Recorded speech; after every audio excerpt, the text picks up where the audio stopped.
আসসালামু আলাইকুম বন্ধুরা, সাম্প্রতিক সময় হামাসের হামলায় গাজা উপত্যকায় ইসরায়েল সমর্থিত মিলিশিয়া গ্রুপ পপুলার ফোর্সের প্রধান ইয়াসির শাবাব নিহত হওয়ার বিষয়টিকে কেন্দ্র করে গাজা উপত্যকার শাসক গোষ্ঠী হামাসের পক্ষ থেকে বলা হয়েছিল, পপুলার ফোর্সের যে সকল সদস্য এখনও ইসরায়েলের সাথে একযোগে কাজ করে যাচ্ছে হামাসকে নিধনের বিষয়টিকে কেন্দ্র করে তাদের উচিত দ্রুত সময়ের মাঝে নিজেদের জীবন বাঁচাতে হামাসের কাছে আত্মসমর্পণ করা। পরবর্তীতে হামাসের পক্ষ থেকে তাদের বিরুদ্ধে আইনানুগ ব্যবস্থা নেওয়া হবে। ক্ষেত্র বিশেষে হামাসের পক্ষ থেকে তাদেরকে বড় ছাড় দেয়া হবে তাদের সাজার বিষয়টিকে কেন্দ্র করে। যে বিষয়টিকে কেন্দ্র করে ইতিমধ্যেই গত 2 দিনে ইসরায়েল সমর্থিত মিলিশিয়া গ্রুপ পপুলার ফোর্সের অন্তত পক্ষে 48 থেকে 60 জন কর্মকর্তা ইতিমধ্যেই হামাসের কাছে আত্মসমর্পণ করেছে। এখন দেখুন, ইসরায়েল সমর্থিত এই গোষ্ঠীর এমনভাবে হামাসের কাছে অসহায় আত্মসমর্পণের বিষয়টিকে কেন্দ্র করে ধারণা করা যাচ্ছে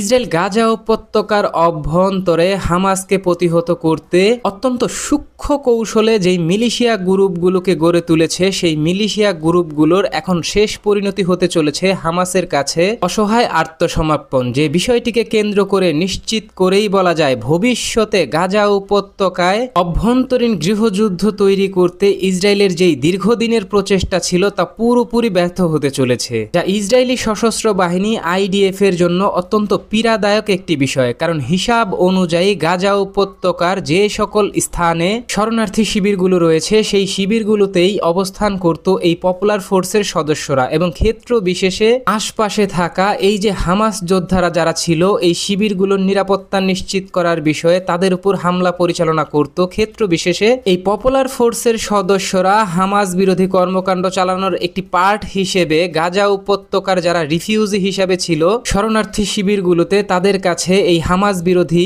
বার্তা পৌঁছে দেওয়ার সর্বাত্মক চেষ্টা করত পপুলার ফোর্সের সদস্যরা। এক্ষেত্রে অভ্যন্তরীণভাবে গাজা উপত্যকার সাধারণ মানুষদেরকে উস্কে দেওয়ার সর্বাত্মক চেষ্টা করত এই পপুলার ফোর্স সদস্যরা। এক্ষেত্রে ইসরায়েলের জন্য এটা ছিল বড় একটি বিজয়, কারণ হামাস তখনই গাজা উপত্যকা থেকে সম্পূর্ণভাবে নিষ্ক্রিয় হয়ে যাবে যখন গাজা উপত্যকার সাধারণ মানুষ হামাসের বিরোধিতা করবে, হামাসের বিপক্ষে দাঁড়িয়ে যাবে। এক্ষেত্রে হামাসের জনসমর্থন হারানোর বিষয়টিকে কেন্দ্র করে ইসরায়েল বর্তমানে প্রায় 5 থেকে 6টি সংগঠনকে বিপুল পরিমাণ অস্ত্র এবং অর্থ দিয়ে সহযোগিতা চালানো জারি রেখেছে। তবে এখন দেখার বিষয় হামাসের পক্ষ থেকে জারি করা যেই চূড়ান্ত ডেডলাইন দেওয়া হয়েছে ইসরায়েল সমর্থিত এই মিলিশিয়া গ্রুপগুলোকে, তার অধীনে গাজা উপত্যকায় ইসরায়েল সমর্থিত কতগুলো গ্রুপ এই গাজা উপত্যকার শাসক গোষ্ঠী হামাসের কাছে আত্মসমর্পণ করে।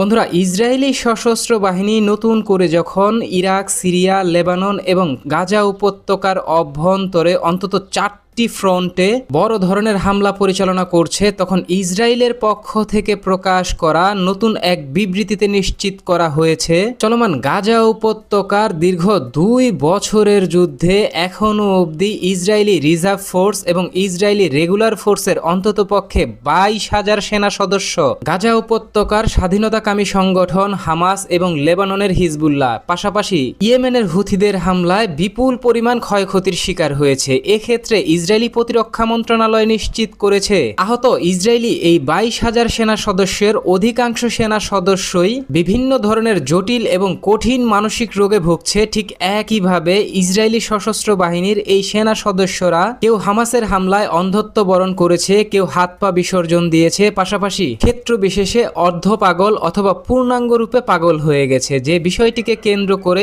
ইসরায়েলি প্রতিরক্ষা মন্ত্রণালয়ের পক্ষ থেকে নিশ্চিত করা হয়েছে আহত এই 22,000 সেনা সদস্যকে উন্নত চিকিৎসা দেয়া হচ্ছে, তবে তারা কেউই আর পুনরায় সুস্থ হয়ে যুদ্ধক্ষেত্রে ফেরার জন্য চূড়ান্তভাবে তৈরি না। ক্ষেত্র বিশেষে এদের বেশিরভাগই এখন এই সেনাবাহিনী মানে ইসরায়েলি সেনাবাহিনী আইডিএফ থেকে অবসর নিতে চাইছে বা স্বেচ্ছায় নিজের পদ থেকে সরে দাঁড়াচ্ছে। এই বিষয়টিকে কেন্দ্র করে ইসরায়েলি বহু সাবেক সেনা সদস্য ইতিমধ্যেই বলেছেন গাজা উপত্যকায় হামাসের পক্ষ থেকে ব্যাপক প্রতিরোধ এবং ইসরায়েলি সশস্ত্র বাহিনীর যেই ধরনের যেই স্টাইলে হামলা হামলা পরিচালনা করা হয়ে থাকে ইসরায়েলি রিজার্ভ ফোর্স সদস্যদের জন্য বড় হুমকি। কারণ ইসরায়েলি যারা এখন রিজার্ভ সদস্য আছেন তারা কেউই নিয়মিত সদস্য নয়, ক্ষেত্র বিশেষে এত হাই স্কিলের যুদ্ধে সম্মুখ লড়াইয়ে তাদের জড়ানোর কোনো অভিজ্ঞতা নেই। এক্ষেত্রে ইসরায়েলি সাবেক সেনা সদস্যরা ইসরায়েলকে সতর্ক করে দিয়ে বলেছেন, বর্তমানে প্রধানমন্ত্রী নেতানিয়াহু সিরিয়া, লেবানন এবং হামাস ঠিক একইভাবে হুতিদের সাথে যে ধরনের বড় সংঘাতে জড়াচ্ছে এবং চতুর্মুখী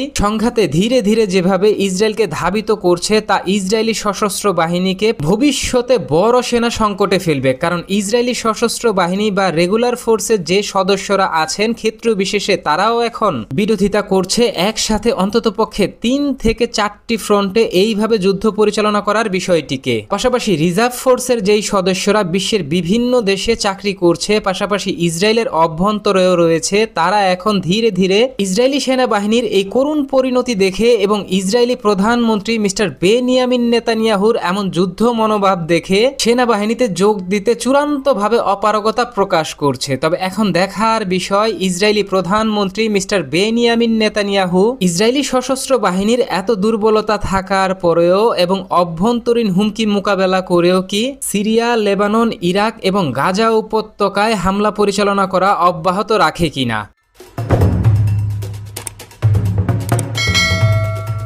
বন্ধুরা, সাম্প্রতিক সময়ে যুক্তরাষ্ট্রের পক্ষ থেকে দ্বিতীয় স্তরের যুদ্ধবিরতি চুক্তি কার্যকর করার জন্য হামাসের উপর ব্যাপক চাপ প্রয়োগ করার সর্বাত্মক কৌশল গ্রহণ করেছে যুক্তরাষ্ট্র। এক্ষেত্রে যুক্তরাষ্ট্রের পক্ষ থেকে বলা হয়েছে গাজা উপত্যকায় অন্ততপক্ষে 20,000 সেনা সদস্য মোতায়েন করবে শান্তি ফিরিয়ে আনতে। পাশাপাশি গাজা উপত্যকা পুনর্গঠন করতে গাজা উপত্যকায় নতুন করে কনস্ট্রাকশনের কাজ শুরু করা হবে। এক্ষেত্রে যুক্তরাষ্ট্রের পক্ষ থেকে ইতিমধ্যেই বলা হয়েছে গাজা উপত্যকা পুনর্গঠনের প্রথম ধাপের কাজ শুরু করা হবে ইসরায়েলের যেই এখন নিয়ন্ত্রণে রয়েছে ইয়েলো লাইন বরাবর যেই অংশ, সেই অংশ থেকে। যে বিষয়টিকে কেন্দ্র করে ইতিমধ্যেই হোয়াইট হাউসের পক্ষ থেকে আরব যেই মিত্র রয়েছে, বিশেষ করে আরব বিশ্বের যেই দেশগুলোর সাথে যুদ্ধবিরতি চুক্তি কার্যকর করা হয়েছে, সৌদি আরব, সংযুক্ত আরব আমিরাত, বাহরাইন, কাতার, কুয়েত, তুরস্ক এবং মিশর, তাদের মধ্যস্থতায় ইতিমধ্যেই যুক্তরাষ্ট্র চাইছে গাজা উপত্যকার সশস্ত্র সংগঠন হামাস নিজের অস্ত্র আত্মসমর্পণ করুক এবং গাজা উপত্যকার শাসনভার যুক্তরাষ্ট্রের হাতে তুলে দেখ। যুক্তরাষ্ট্রের এই দাবির বিষয়টিকে কেন্দ্র করে সাম্প্রতিক সময় কাতারের রাজধানী দোহা কনভেনশনে এক বিবৃতিতে মিশরের প্রধানমন্ত্রী বলেন, মিশর কখনোই চায় না গাজা উপত্যকার শাসনভার যুক্তরাষ্ট্র বা পশ্চিমা বিশ্বের কোনো দেশের কাছে চলে যাক বা বিশ্বের অন্য কোনো দেশের কাছে চলে যাক। গাজা উপত্যকা শাসন করবে গাজা উপত্যকার স্থানীয় বেসামরিক জনগণ। গাজা উপত্যকার শাসক গোষ্ঠী কখনোই আন্তর্জাতিক সম্প্রদায় হতে পারে না। এটা যুক্তরাষ্ট্র সমর্থন করলেও মিশর সমর্থন করে না, আরব বিশ্ব সমর্থন করে না। এখন দেখুন, কাতারের পক্ষ থেকে কাতারের দোহা কনভেনশনে হামাসের যেই প্রধান আলোচক মিস্টার খালিল আল হাইয়া রয়েছেন তাকেও আমন্ত্রণ জানানো হয়েছে এবং হামাস নেতা খালিল আল হাইয়া নিজের বক্তব্য দেওয়ার সময় তিনি তার বক্তব্যে নিশ্চিত করেন গাজা উপত্যকায় 20,000 আন্তর্জাতিক সেনাবাহিনী কখনোই অস্পষ্ট কোনো যুক্তির ভিত্তিতে হামাস মেনে নিবে না। কারণ এক্ষেত্রে মিস্টার খালিল আল হাইয়ার প্রধান প্রশ্ন হচ্ছে সার্বভৌম স্বাধীন ফিলিস্তিনি রাষ্ট্র প্রতিষ্ঠা করতে হবে এবং পরবর্তীতে গাজা উপত্যকার যে স্থানীয় সরকার গঠন হবে সেই স্থানীয় সরকারের অধীনেই অন্ততপক্ষে এই 20,000 জাতিসংঘের মাধ্যমে প্রেরণ করা যে আন্তর্জাতিক বাহিনী থাকবে তাদেরকে কাজ করতে হবে এবং এই ক্ষেত্রে সম্পূর্ণ জবাবদিহিতা স্থানীয় যেই সরকার প্রতিষ্ঠা হবে তারকে করতে হবে, যা তদারকি করা হবে জাতিসংঘের অধীনে। ঠিক একইভাবে হামাস নেতা খালিল আল হাইয়া তিনি তার বক্তব্যে এটাও নিশ্চিত করেন হামাস সদস্যরা নিজেদের অস্ত্র আত্মসমর্পণের জন্য চূড়ান্তভাবে তৈরি আছে, তবে সেটা কখনোই কোনো আন্তর্জাতিক সম্প্রদায়ের কাছে না, সেটা তারা সমর্থন করবে বা হস্তান্তর করবে অভ্যন্তরীণ যে গাজার শাসক গোষ্ঠী প্রতিষ্ঠা হবে তাদের কাছে। তার আগে তারা কখনোই আন্তর্জাতিক সম্প্রদায়ের কাছে তাদের অস্ত্র আত্মসমর্পণ করবে না। তবে এখন দেখার বিষয়, মিশর এবং হামাসের পক্ষ থেকে সাম্প্রতিক সময় যেই স্টেটমেন্ট দেওয়া হয়েছে এই স্টেটমেন্টের বিষয়টিকে কেন্দ্র করে যুক্তরাষ্ট্র এবং ইসরায়েল কি ধরনের পদক্ষেপ নেয় এবং কতটা অগ্রসর হতে পারে দ্বিতীয় ধাপের গাজা শান্তি চুক্তির বিষয়টিকে কেন্দ্র করে।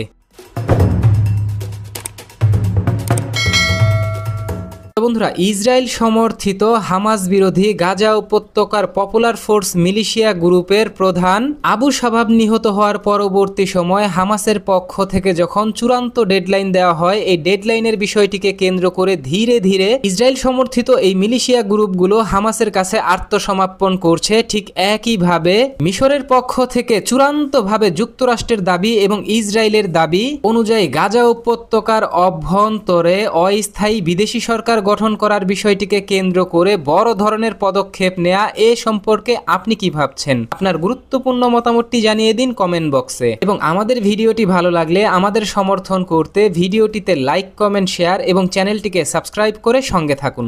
ধন্যবাদ।